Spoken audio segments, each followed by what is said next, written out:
Hommage aux victimes du crash de l'Antonov 72 par le chef de l'État une année après cet accident. Occasion pour Félix Tshisekedi de décorer à titre posthume le victime après avoir rendu de loyaux services à la nation.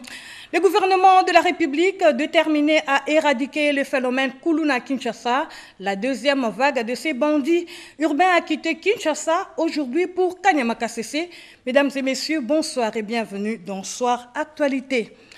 Regard vers l'actualité à travers le monde pour parler de présidentielle américaine où Joe Biden a été élu président des États-Unis, l'emportant face à Donald Trump et mettant fin ainsi à une séquence politique inédite qui a secoué l'Amérique et le monde. Il remporte cette victoire avec un écart aussi considérable, soit 284 contre 214. Vous aurez les détails dans nos prochaines éditions. En République démocratique du Congo, l'actualité reste dominée par les consultations nationales convoquées par le chef de l'État, Félix Antoine Tshisekedi. La journée de ce samedi 7 novembre a été consacrée aux acteurs politiques. Nous pouvons citer Bahati Lukwebo, Moïse Katumbi et Némoana Ntsemi. Mais dans la même optique, hier, vendredi 6 novembre, les anciens premiers ministres et anciens gouverneurs de la Banque centrale ont été reçus par le chef de l'État. Suivez. 5 jours après le début de consultation présidentielle, l'option d'une union sacrée de la nation se dessine davantage. De plus en plus, des personnalités de différents bords se rallient à l'idée du président de la République de communer les efforts pour sauver le pays d'une crise politique.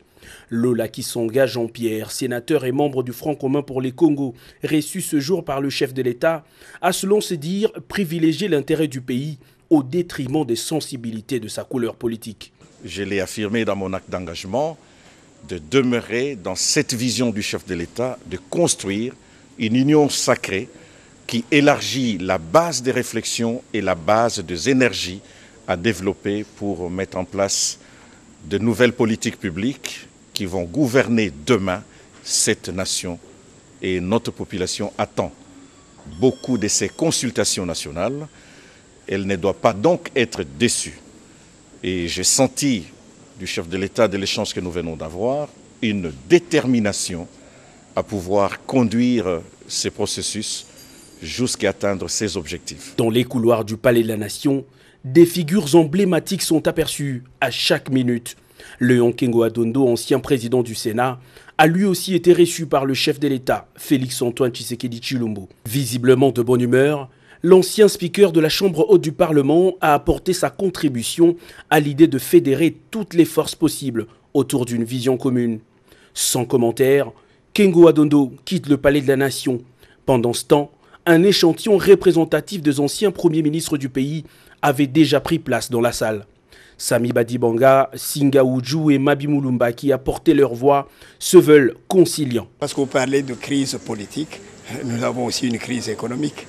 Vous ne sentez pas la crise, les effets de la crise que subit la population. À partir d'un certain moment, on a l'impression que les politiques s'occupent à se chamailler pendant que la population meurt de faim. Donc il faudrait que l'on puisse doser des interventions pour éviter d'aller droit dans le mur. Philomène Omatoukou, ancienne présidente de l'Assemblée nationale, a elle aussi transmis sa part dans la recherche d'une solution concertée à la crise actuelle. Pour s'assurer d'un développement durable, le pays doit également redresser son économie. Les anciens gouverneurs de la Banque centrale souhaitent eux aussi voir le pays décoller sur des bonnes bases. L'économie ne peut pas démarrer tant qu'il y aura une crise dans le domaine social et dans le domaine de la tranquillité du pays. Tant qu'il n'y aura pas la paix, l'économie ne saura pas marcher. Les notables du Congo central n'ont pas voulu manquer ce rendez-vous aux enjeux sociopolitiques et économiques de taille. Leur contribution, ils la résument en une pensée. Le chef de l'État, président de la République, nous a expliqué le pourquoi et le comment. C'est ce que nous tous, nous le savons, parce que quand à un moment ou à un autre, vous vous rendez compte qu'il faut reculer pour mieux sauter, il faut le faire. Il ne faudrait pas attendre pour commencer à dire « si je savais ». Parce qu'avec les 6, Rome ne sera pas ce qui est ici. et le temple kimbangiste n'aura pas 100 ans d'ici quelques temps. L'Union sacrée aura également la bénédiction de chefs coutumiers et autorités traditionnelles du pays. Ce chef de terre, venu en grand nombre, ont rassuré le chef de l'État du soutien des ancêtres dans toutes ses décisions, allant dans le sens du bien-être de la population. Je le disais à l'ouverture de ce journal, le chef de l'État, Félix-Antoine Tshisekedi, accompagné de son épouse, a rendu ce samedi 7 novembre à la clinique quinoise un dernier hommage aux victimes du crash de l'Antonov 72. À titre posthume, ces victimes, décédées en octobre 2019, ont été décorées par le président de la République pour leur service rendu à la nation. Les détails dans ces images. Des cercueils couverts des drapeaux font leurs entrées sur l'esplanade de la clinique quinoise. La fanfare de la garde républicaine retentit et l'émotion est à son comble. Une douleur indicible qui se justifie par les circonstances tragiques de la disparition de ces agents de la présidence de la République. 9 au total avaient péri le 10 octobre 2019 à la suite du crash de l'Antonov AN-72. Une année après, ces martyrs reçoivent les hommages de la nation. Le premier d'entre le Congolais, accompagné de son épouse, a pris part à cette cérémonie funéraire. Le couple présidentiel a déposé sa couronne de fleurs et s'est incliné devant chacun des cercueils avant d'adresser quelques mots de compassion à l'endroit de membres de familles éplorées.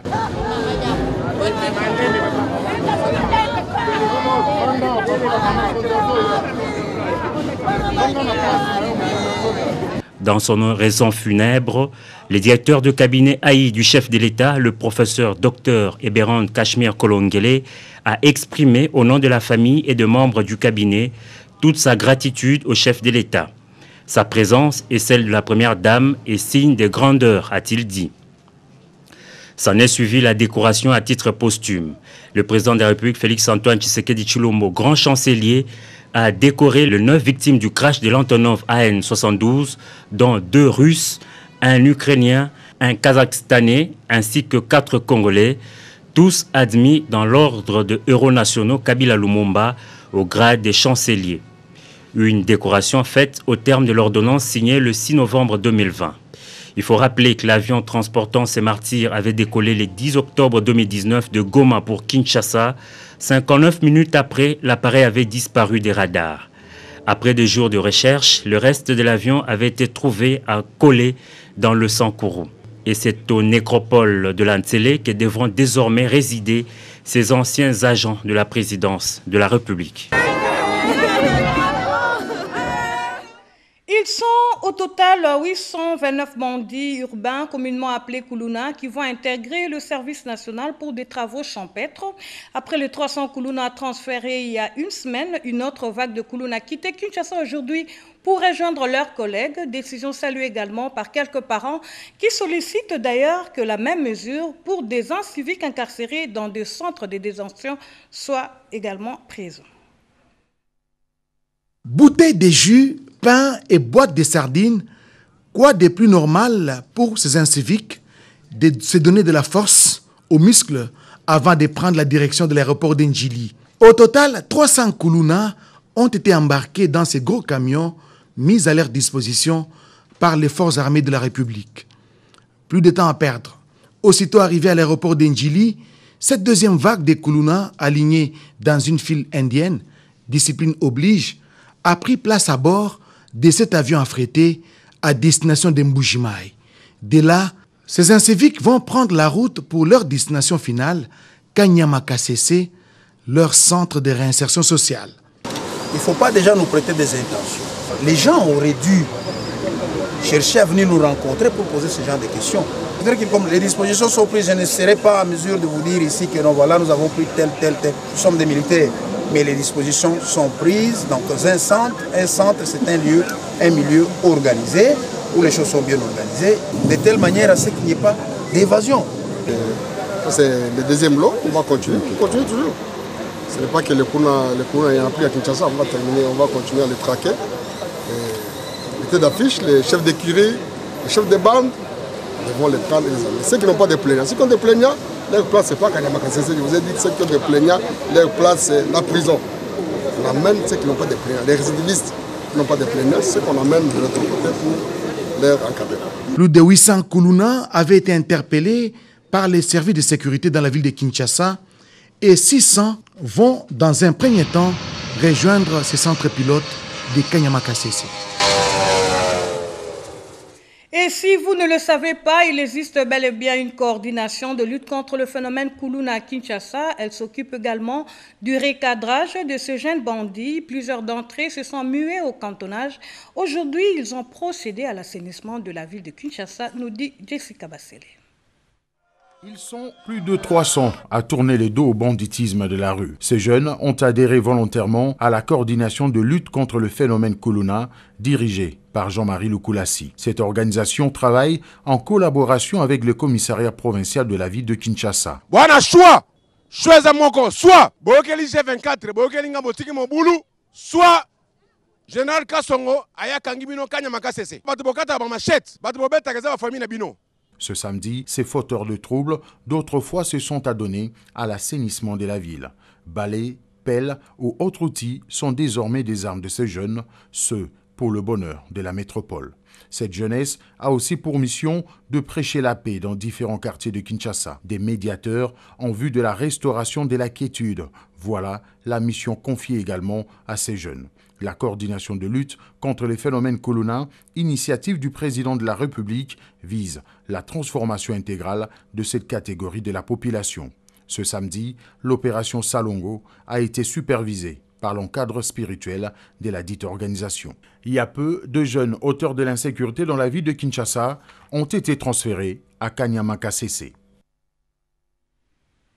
Vous avez là reconnu le timbre vocal de notre confrère Bobo Samba. Comme pour toute agglomération, il y a 2 sites qui ont un contenu historique spécifique à chacune d'elles. C'est le cas de l'IMCA qui va totaliser le 20 novembre prochain 120 ans. Et cette première institution d'encadrement de jeunes en RDC est en train de subir des travaux de rénovation pour abriter ces grands événements. Le ministre de la Jeunesse est allé sur place pour inspecter les travaux. Yvette Makontima. Symbole de la résistance contre les pouvoirs coloniaux, IMCA est la première institution d'encadrement des jeunes en République démocratique du Congo et va bientôt totaliser 120 ans, un siècle et 20 ans de plus. Pour marquer d'un cachet particulier cette célébration, ce bâtiment historique va revêtir sa plus belle robe avec les intenses travaux qui s'y font. Des travaux de réhabilitation initiés par les comités exécutifs nationaux de l'IMCA avec l'appui du ministère de la Jeunesse et Initiation à la Nouvelle Citoyenneté qui vise à faire de ces sites un cadre idéal et stratégique des activités consacrées aux jeunes de la RDC pour emprunter le mot du ministre de la Jeunesse. Nous avons assez perdu du temps. Nous devons reprendre en main le destin de notre jeunesse pour lui donner l'itinéraire et que demain, notre pays puisse être un pays où on a une jeunesse dynamique, encadrée avec des espaces et des aires, des jeux, où la jeunesse s'épanouit dans des bibliothèques, des salles de spectacle, ainsi de suite. Une carte d'honneur des membres du comité exécutif national au ministre de la Jeunesse. Comme tout le monde le sait, une association ne peut d'abord compter que sur l'apport, l'appui, la contribution de ses membres. Eraston Billy Kambale rassure et promet de plaider à Genève en Suisse pour la fin de l'embargo qui touche l'IMCA RDC. Des questions d'éthique doivent rester au centre de la gestion de la chose publique. Le DG de l'OCEP a démontré au chef du gouvernement que l'élite congolaise souffre de cette maladie. C'était au cours d'une audience lui accordée par le Premier ministre Sylvestre Ilunga Ilunkamba. Françoise Bella Pompon. Notre pays traverse une de ses pires crises de l'éthique dans le chef de l'intellectuel congolais. L'alerte est donnée par l'Observatoire de surveillance de la corruption et de l'éthique professionnelle. Son directeur général Augustin Mwendambali a présenté une étude au Premier ministre Ilunga Ilunkamba le vendredi 6 novembre 2020. Je suis venu d'abord présenter mes civilités à son Excellence, Monsieur le Premier ministre. Ensuite, en tant que responsable des questions d'éthique de la République, il a fallu que nous puissions nous entretenir sur la crise actuelle que connaît notre pays. Je crois que nous ne sommes pas allés par 4 chemins. J'ai immédiatement démontré à son Excellence que cette crise, si elle persiste, c'est lié d'abord à l'ego de l'intellectuel congolais. L'intellectuel congolais est trop égoïste, en commençant par des professeurs d'université qui devraient régler des genres de conflits qui apparaissent aujourd'hui. Ils préfèrent se livrer au jeu des flatteries. Et je lui ai parlé d'un projet de document de contribution que j'ai envoyé à son Excellence, Monsieur le Président de la République. Et là, j'ai dit, aussi longtemps qu'on ne va pas mettre les questions d'éthique au centre de la gestion de la chose publique, aussi longtemps que nous continuerons avec des professeurs d'université qui le deviennent parce qu'ils ont eu de l'argent, parce qu'ils font faire des thèses de doctorat par des mercenaires, aussi longtemps que l'homme, l'élite intellectuelle, ne se dégage pas de ces carcans qui l'avilissent, je vous dis que nous irons de crise en crise. Une société déviante ne saurait conduire au développement de la RDC. Le CEP a soumis au chef du gouvernement les résultats de ses observations pour des décisions courageuses capables de mettre un terme aux pratiques avilissantes. Entre-temps, le ministre de la Défense nationale et ancien combattant, Aimé Ngoï, a échangé avec une délégation des affaires étrangères de Russie conduite par le directeur du département Afrique et des affaires étrangères, Savolod Kanchenko. La coopération militaire était aussi abordée lors de ces discussions. Une forte délégation officielle des affaires étrangères de la Fédération russe, conduite par Vsevolod Kachenko, directeur du département de l'Afrique, a franchi le portillon du ministère de la Défense nationale, ancien combattant. Elle a été reçue par le ministre de la Défense nationale et ancien combattant, le professeur Aimé Ngoï Moukena. Le renforcement de la coopération entre les deux pays dans différents secteurs était au cœur de cette entrevue, notamment la coopération militaire entre la RDC et la Fédération de Russie. On va en débattre quand la partie congolaise va définir quels sont les sujets prioritaires pour cette coopération. Alors vous pouvez poser cette question au ministère de la Défense de la RDC. La Russie a une grande expérience et des technologies les plus modernes de pointe dans ce domaine. C'est pourquoi nous avons raconté des opportunités que nous avons.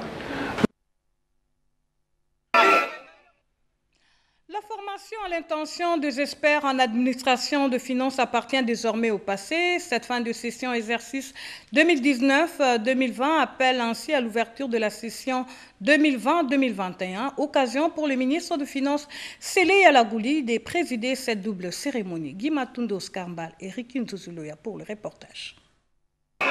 C'est une ambiance des grands jours qui a régné ce samedi 7 novembre 2021 à l'École nationale des finances. Après 3 années de formation, plus de 300 cadres de l'administration des finances publiques et budget, précisément des sections budget et comptabilité, douane et axes, impôts directs et indirects, ont reçu leur titre de fin de formation de main du ministre des Finances, Sélé Yalagouli. Le directeur général de l'ENF a peint à cette occasion un tableau reluisant du déroulement de cette année de formation. Jean-Paul Niembo s'est appesanti sur les innovations apportées au sein de cette institution, notamment par la remise des diplômes sécurisés imprimés par la Banque centrale du Congo. Excellence, Monsieur le ministre, pendant votre mandat, l'école est en train de se déployer en province afin d'assurer la formation de proximité. Pendant votre mandat, l'école peut délivrer des diplômes sécurisés, imprimés par l'hôtel des monnaies de la Banque centrale du Congo. Au cours de cette double cérémonie de clôture de l'année 2019-2020 et de l'ouverture de l'année de formation 2020-2021, Sélé Yalagouli s'est dit fier de l'aboutissement heureux de cette année de formation. Pour le ministre des Finances, la dynamique des réformes va se poursuivre et séance tenante, Sélé Yalagouli a réservé une suite favorable au plaidoyer de la Direction générale de l'ENF. J'ai également suivi les plaidoyers faits par le directeur général pour un certain nombre de besoins élémentaires, écritoires, tout ça, Je pense que je me fais accompagner aussi du conseiller administratif qui s'occupe d'ailleurs des questions de passation de marché. Monsieur le conseiller, il faut déjà préparer un dossier d'appel d'offres pour changer ces écritoires immédiatement. L'École nationale des finances a accueilli cette année plus de 900 apprenants venus de différentes provinces de la RDC, dont les Lualaba, qui a offert un cadre de formation à distance au bénéfice des 4 provinces issues du Grand Katanga et des bureaux pour l'antenne de l'ENEF Lualaba. L'agroforesterie comme un système d'amélioration de sols de production agricole intégrée et de protection de forêts en RDC, sujet décortiqué ce samedi au Conseil économique et social. Anim Balaka pour le détail. Il est temps d'améliorer les sols de production agricole et protéger la forêt de la RDC. Le professeur Jean Léjoli l'a dit au Conseil de la République dans une séance académique présidée par Jean-Pierre Kiwakana, président du Conseil économique et social, le samedi 7 novembre 2020. Dans son exposé, le professeur Jean Léjoli a fait un aperçu historique sur l'agroforesterie. Jean Léjoli a parlé de l'agroforesterie dans les mondes, l'amélioration de la fertilité des sols, la productivité des cultures et la protection des forêts. Ce fut un moment idéal de faire quelques recommandations sur la législation et les cadres institutionnels en lien avec l'agroforesterie en RDC. L'agroforesterie fait un véritable miracle. Elle parvient à produire en recourant à des arbres capables d'aller prélever des éléments biogènes, de la nourriture, si on veut, pour les arbres à grande profondeur. Après son exposé, les conseillers de la République ont soulevé quelques préoccupations relatives à ce sujet. Le président, tout en remerciant le professeur Jean Léjoli pour son brillant exposé, a accordé la parole au président de la commission Environnement et Ressources naturelles pour faire la réplique. Le conseiller de la République, Mwangenko Ka Raphaël, président de la CERNA, le président du Conseil économique et social, a félicité l'orateur du jour pour son exposé. Et dans le même registre, le ministre de l'Environnement et du Développement durable, Claude Nyamugabo, a visité quelques entreprises cosmétiques pour inspecter l'application de normes environnementales par ces industries en RDC. Lopez Kakouba. Inscrit dans la continuité avec ses visites de terrain pour inspecter l'application de normes environnementales par les industries en République démocratique du Congo, le ministre de l'Environnement et Développement durable, Maître Claude Nyamugabo Baziboué, cible ce week-end les entreprises qui œuvrent dans la fabrication des cosmétiques. Angèle Cosmétique est la première usine à être visitée. Femco, entreprise opérationnelle depuis 1982, constitue le deuxième site de cette visite d'inspection. Une grande première car les portes ne sont généralement pas ouvertes pour les agents des différentes directions de l'environnement malgré les ordres de mission détenus. Une situation que le ministre a dénoncée avec toute vigueur avant d'effectuer sa descente vers les effluents où il se dégage un constat malheureux. Dover Cosmétiques Ltd est le point de chute de la tournée d'inspection pour le recyclage des déchets solides et le ministre apprend l'existence d'un projet déjà opérationnel dénommé Clean Plast. Côté effluent, Claude Nyamugabo constate malheureusement que les déchets liquides vont carrément dans la rivière pour le fleuve. Retenez que ces missions d'inspection de cet homme de terrain, que le ministre de l'Environnement et Développement durable ont commencé dans le Haut-Katanga, au Lualaba et Kinshasa dans les différents compartiments des industriels, dont ceux qui travaillent dans la brasserie, agro-industrie, pharmacie et aujourd'hui les cosmétiques.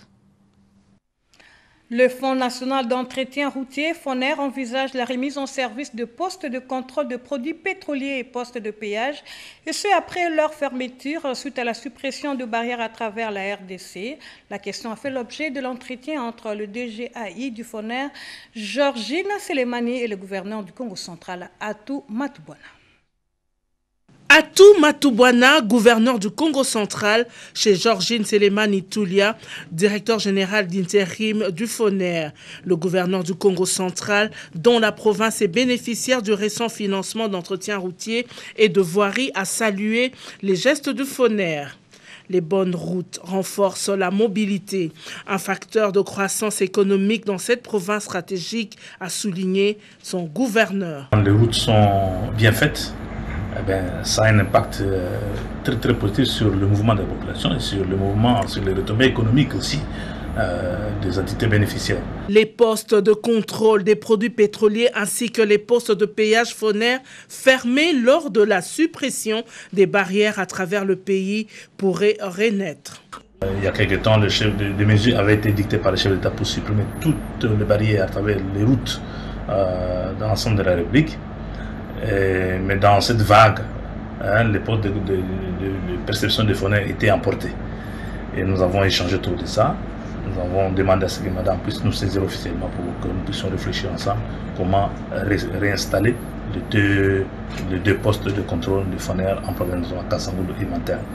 Ces échanges ont permis au numéro 1 du Congo central de comprendre le mécanisme qui consolide le financement d'un projet d'entretien routier. Lutte contre la crise alimentaire, Olive Lembe en fait son cheval de bataille. Juste après son retour du Nord et Sud Kivu, la présidente de l'initiative Plus s'élance dans la préparation de la saison culturelle à la ferme Espoir des Kingakati, où plus d'1 million de pieds d'oignons et d'épinards seront plantés. Anita Luamba pour le détail. À peine revenu à Kinshasa, la capitale, ce après un long périple humanitaire dans le nord et le sud Kivu, qui a consisté à la prise en charge gratuite des opérations de malformation congénitale, Marie-Olive Lembe Kabila se prive de tout repos. Ayant fait son cheval de bataille la lutte contre la crise alimentaire, l'épouse de Joseph Kabila Kabange s'est rendue à la ferme Espoir à Kingakati pour préparer la nouvelle saison culturelle. Première dame rurale, Olive Lembe Kabila a visité à tour de rôle les différents serres où sera planté plus d'1 million de pieds d'épinards et d'oignons ainsi que différents fruits, ce qui va permettre à la ferme Espoir d'inonder les marchés en produits de première nécessité. La densité moyenne par hectare d'oignons est de 600 000 à 700 000 pieds.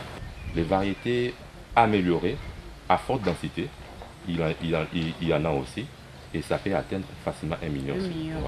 Selon Marie-Olive Lembe Kabila, la crise alimentaire due au Covid-19 a créé plusieurs autres crises, notamment économiques, financières et alimentaires. La présidente de l'Initiative Plus promet de s'impliquer sans relâche en faveur de l'autosuffisance alimentaire pour stabiliser aussi les prix sur le marché. Un exemple à suivre pour le développement du pays. Éco-politique, parlant du 3e congrès ordinaire de l'AFDC tenu à l'hôtel Béatrice qui a vécu et les résolutions issues de ces assises sont conformes au statut de ce parti politique cher à Modeste Bahati Lukwebo. Au cours de ce congrès, les présidents fédéraux ont appelé les dissidents à créer plutôt leur propre parti, message relayé par l'honorable Koko Chéri Mami du Maniema. Sandra Nyangitabou. Il monte au créneau pour dénoncer avec la dernière énergie les propos mensongers tenus par les dissidents qui jugent irrégulières et non conformes la tenue et les résolutions issues du 3e congrès ordinaire de l'AFDC. Les présidents fédéraux du parti de Modeste Bahati Lukwebo, par la bouche de Norbert Nombola, invitent les dissidents à créer plutôt leur propre parti politique. Le 3e congrès a été régulièrement convoqué par les organes habilités à le faire et chapeauté par l'initiateur du parti, le président national élu, réélu et notre autorité morale. Nous avons cité le camarade honorable sénateur, le professeur Modeste Bahati Lukwebo, et qui a connu la participation de 98% de ses membres fondateurs, et c'est conformément aux dispositions de nos statuts et règlements intérieurs.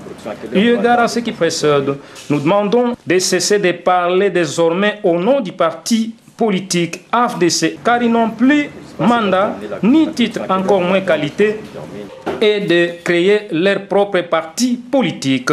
Même son de cloche pour les députés Koko Chéri Mami. Nous, députés provinciaux du Sud Kivu, élus sur la liste AFDC-A, qui sommes restés loyaux au président réélu, 3e congrès statutaire de l'AFDC et autorité morale, honorable sénateur Modeste Bahati Lukwebo, avons suivi les propos mensongers et discourtois de 2 élus provinciaux, dont Bachengezi Mirindi Patrice et Mwamba Hassani Hamza, qui prétendent être de l'AFDC-A, faisant état de notre non-participation à Kinshasa aux travaux du 3e congrès du parti.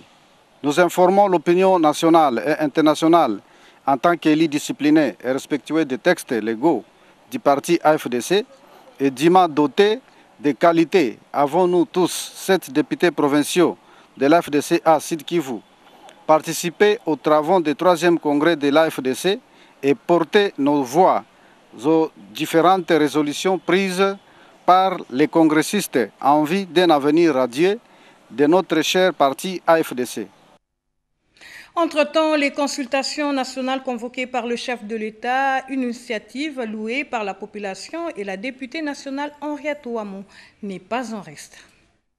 Les consultations lancées par le président de la République ont rencontré l'adhésion de plusieurs personnalités tant politiques que sociales. En première ligne, la députée nationale Henriette Ouamou, autorité morale de l'Alliance pour le progrès du Congo, qui s'investit pour mobiliser la population à cette question d'actualité de haute portée politique. Henriette Ouamou, le leader de la FUNA, a exprimé tout son soutien inconditionnel à Félix Antoine Tshisekedi Tshilombo, toujours fidèle à ses convictions. Henriette Ouamou encourage le chef de l'État dans ses consultations pour la création de l'Union sacrée de la nation. Aussi promet-elle de ne ménager aucun effort pour la réussite du premier quinquennat du président de la République Félix Antoine Tshisekedi Tshilombo. Siégeant au Parlement sous le label de l'Alliance pour le progrès du Congo, parti allié à l'UDPS, l'honorable Henriette Ouamou est toujours attentive aux attentes de la population congolaise sur le plan social et veille à la réalisation de ses promesses tenues lors de sa campagne, celle d'accompagner Félix Antoine Tshisekedi Tshilombo jusqu'au bout. Rappelons que le chef de l'État avait promis au cours de son adresse solennelle du 23 octobre de revenir auprès de la population à l'issue des consultations qui sont en cours. Plus de jeunes dans la formation professionnelle, c'est l'objectif que se sont fixés Ouidal Fondation et l'INPP après avoir mis en place un grand centre de formation de jeunes dans la commune de Mongafula, nous dit Cédric Kenina. L'emploi rime sans doute avec main-d'œuvre qualifiée. Kinshasa, notamment ses périphéries, présente des besoins énormes en termes de formation professionnelle.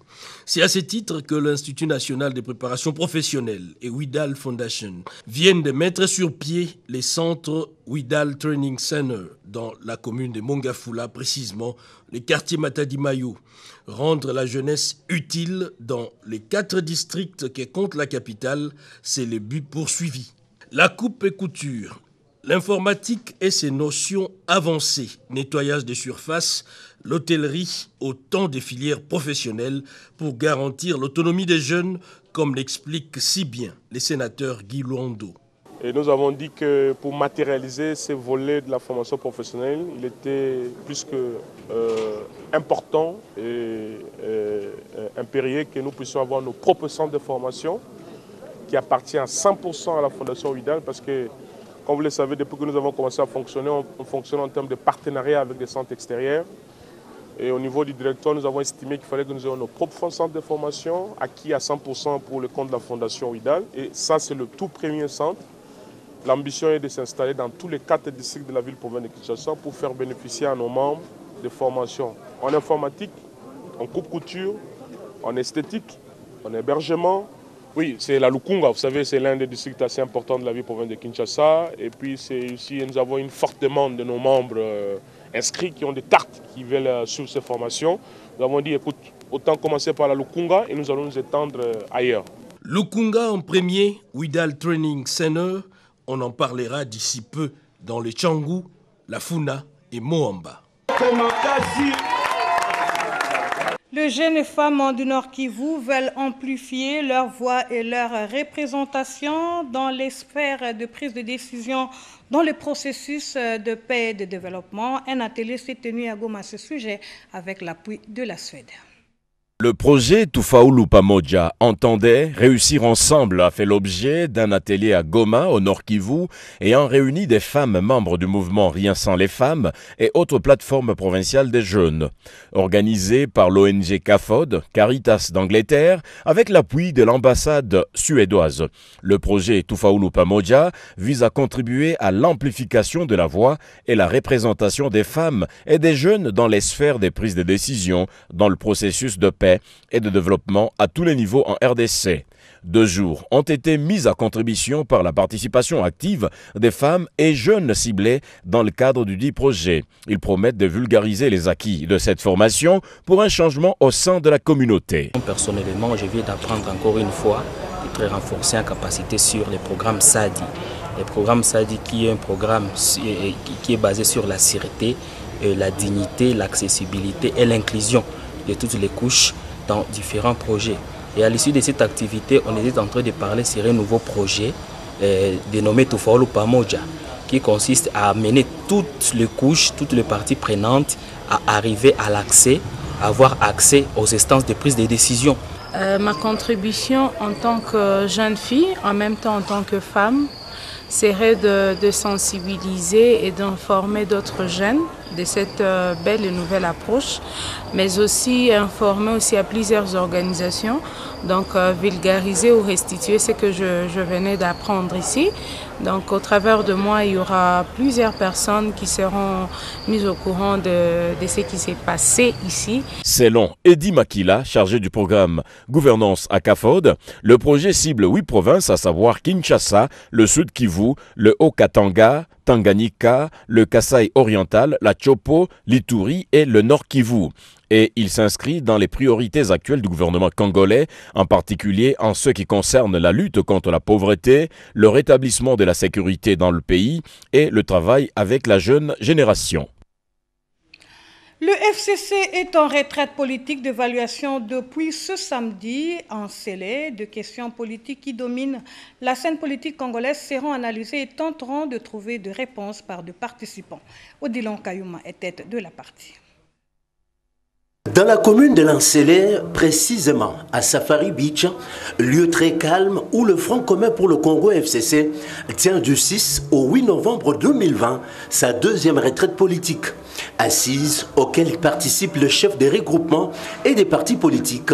Objectif, évaluer les niveaux d'application des recommandations issues de la première retraite politique tenue dans la localité de Mbwela Lodge au Congo central. Exercice devant amener le FCC d'en tirer les conséquences capables de renforcer son action sur le terrain, et cela dans l'intérêt général, a souligné le coordonnateur Némi Moulania à l'ouverture de ses travaux.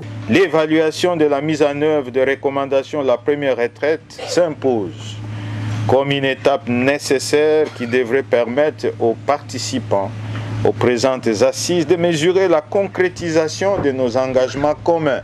C'est fort de ces constats et à la lumière des recommandations formulées lors de la précédente retraite que le FCC s'est engagé tout au long de ces 12 mois dans une dynamique de réajustement communicationnel qui combine à la fois une meilleure occupation de l'espace à travers une communication de proximité et l'émergence de nouveaux communicateurs. Ce qu'il faut retenir est que ces 2 jours de retraite politique seront des grands moments de concentration pour les cadres du FCC, appelés à réfléchir sur des questions vitales des Congolais et à en proposer des solutions, surtout en cette phase cruciale de l'histoire de la République démocratique du Congo. Et dans la même optique, l'Asbel Loutété de la communauté Kanyang a tenu une matinée politique. Le détail dans ces images. Déclaration du peuple Kanyok. Nous, peuple Kanyok, propriétaires fonciers de la ville de Mweneditu et du territoire de Luilou, réunis au sein de l'ASBL TTK, en sigle, face aux enjeux politiques du moment, faisons la déclaration ci-après. Réaffirmons notre soutien indéfectible aux actions initiées et menées par le chef de l'État, président de la République, Son Excellence M. Félix Antoine Tshisekedi Tshilombo, pour la libération de notre pays par le rétablissement de la justice, gage du développement de toute nation. Appuyons sans réserve les consultations populaires annoncées par Son Excellence Monsieur le Président de la République pour recueillir l'opinion du souverain primaire au fin d'orienter toutes actions à prendre pour sortir de l'impasse institutionnelle de l'heure. Demeurons disponibles pour apporter notre pierre à l'édifice de reconstruction de notre pays en vue de garantir l'avènement d'un état de droit en République démocratique du Congo. Vive la République démocratique du Congo et son président. Pour l'ASBL TTK, Étienne Chibangu Mouniez, président.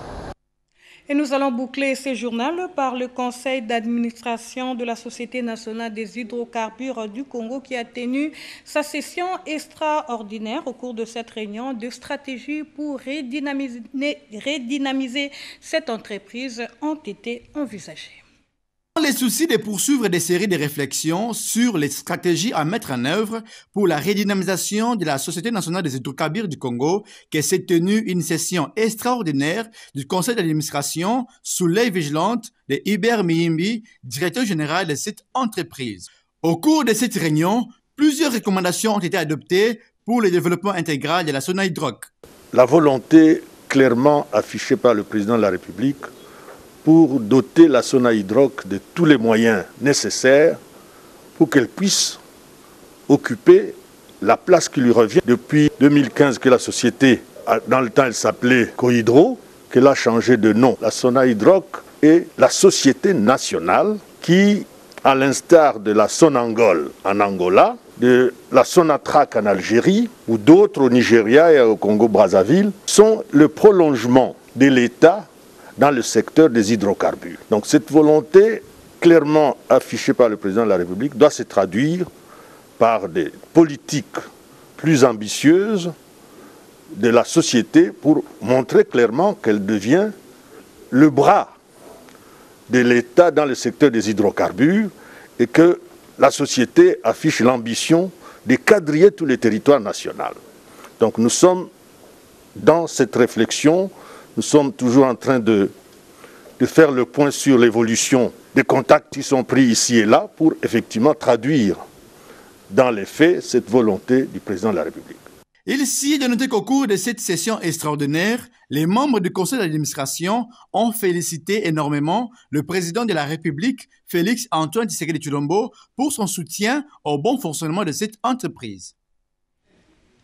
C'est la fin de cette édition du journal. Mesdames et messieurs, merci de nous avoir suivis. L'actualité continue sur la nationale. À 22h, je serai relayé sur ce plateau par mon confrère Pierrot Mbouyou Saïdi. D'ici là, portez-vous bien et passez un excellent week-end à travers nos programmes sur la télévision nationale. Au revoir.